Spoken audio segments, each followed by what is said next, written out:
السلام عليكم يا حبايبي، يا رب تكونوا كلكم بخير. النهارده جايه لكم في موضوع مهم جدا، بس ما تنسوش تدعموني باللايك والشير وسبسكرايب لان دعمكم يهمني جدا. من كام يوم كده لقينا المطرب ترافيس سكوت منزل على صفحته ان هو هيعمل حفله هنا هوت في مصر، والحفله ديت ان شاء الله هتكون الشهر دوت يوم 28 يوليو.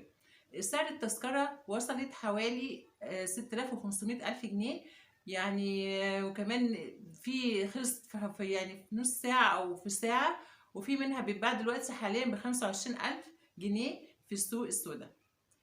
المشكلة بقى إن المغني دوت معروف إن هو بيدعم الأفروسنتريك، وكمان إن هو ليه حفلات خاصة كده لإيه لتمجيد الشيطان، وليه طلاسم معينة. في آخر حفلة ليه اتعملت مات فيها شخص في وسط الحفلة، وبرغم إن هم قالوا له وقف الحفلة وقف الحفلة مرضيش. لكن الشباب كانت بترقص بطريقة هستيرية، ولما جت الإسعاف عشان تاخد الولد دوت وقفوا على العربية الإسعاف وابتدوا يرقصوا بطريقة برضو إيه هستيرية.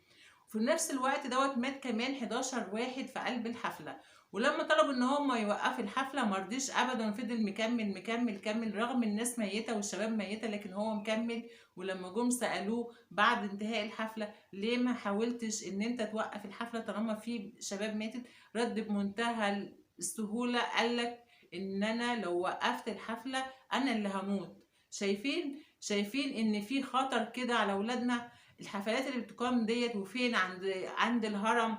وكمان عامل ألبوم جديد هيقولوا عند الهرم، معنى كده ان هو جاي لينا بحاجة خاصة لينا احنا، اول مرة هتتقال ومرة اول مرة تيجي هنا على ارضنا يحصل حاجة زي كده لعبدة الشيطان والماسونية وكمان اللي هم المثليين.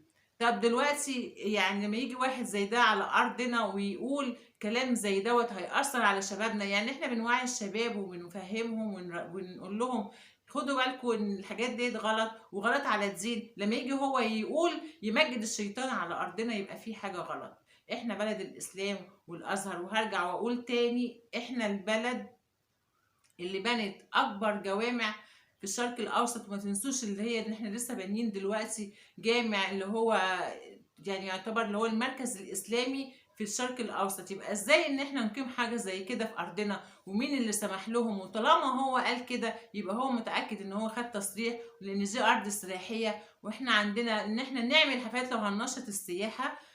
ممكن نعمل ايه؟ عندنا الصوت والضوء، عندنا اوبرا عايده كان زي زمان، وكان في سياحه وكان في ناس حلوه بتجيلنا، وكان في ناس كمان مشهوره بتيجي عشان خاطر تشوف وتحضر الحفلات ديت. لكن اللي بيحصل دلوقتي اللي احنا شايفينه حفلات غريبه علينا وعلى مجتمعنا، وكمان بتنشر فينا الطاقه السلبيه، وكمان بتخلينا ان احنا بيوتنا يبقى فيها طاقه سلبيه، وبتزيد بقى جرائم القتل، وبتزيد عندنا البيوت بتتفكك وبيبقى بيحصل فيها خراب. وللأسف دي طاقات وحشة علينا جدا كلنا في كل البيوت. هنعمل ايه لو حصل حاجة زي دي؟ انا واحدة من الناس معترضة، وفي ناس كتير غيري اتكلموا معترضين. ان شاء الله الحفلة دي تتلغي ما تتعملش، ولو اتعملت على ارضنا هنا هو يبقى مفيش غير حل واحد بس، ان احنا يعني نشغل قرآن في اليوم دوت، وبدعي من ربنا ان يعدي اليوم ده على خير، لان الحفلات ديت وبيبقى وراها شر كبير قوي لبلدنا، زي فتح الجحيم. والالبوم اسمه يوتيوب،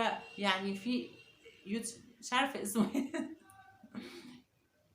يوتيوب، ايوه، يوتيوبيا ايوه انا افتكرت اهو. يوتيوبيا ليها اسم وهو ليه معنى كمان الاسم دوت.